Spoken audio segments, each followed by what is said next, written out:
Northern Michigan and Michigan Tech's track and field teams have been running and throwing all over the country, but this weekend the squads finally landed in the same spot. The Wildcats and Huskies both competed at the St. Norbert Invitational on Saturday. NMU women's track and field dazzled, securing second place out of 11 schools, falling less than 6 points shy of first place UW Oshkosh.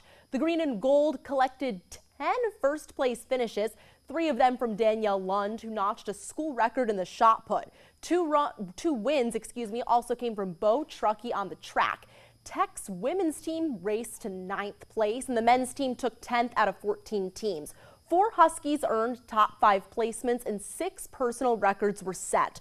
Both teams are on to championship season now. The GLIAC Outdoor Track and Field Championships are Thursday and Friday down in Allendale.